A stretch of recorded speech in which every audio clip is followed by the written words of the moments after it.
उपासाची भाजणी नसली तरी तुम्ही मिक्स पिठाचं थालीपीठ उपासासाठी करू शकता. अतिशय छान लागतं, कुरकुरीत आणि मस्त होतं.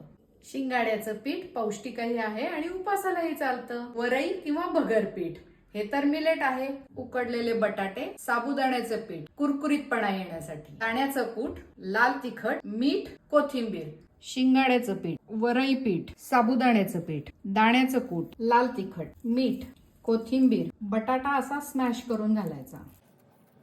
आता व्यवस्थित मिक्स करूया. थोडं थोडं पाणी घालायचं आहे. जास्त झालं तर पीठ लूज होईल आणि थालीपीठ नीट होणार नाही. एका वेळी एकाच थालीपीठाचा गोळा तयार करायचा, बाकीचं पीठ कोरडं बाजूला ठेवायचं. त्यामुळे हे उरलेलं पीठ लूज होत नाही. थालीपीठ लावू.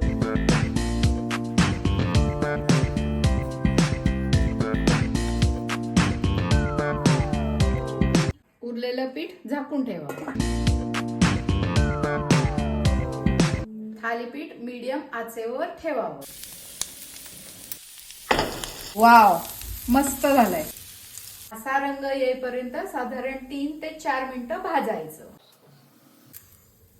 थालीपीठ दोन्ही साइडनी तयार आहे. Aditya, yes, enjoy.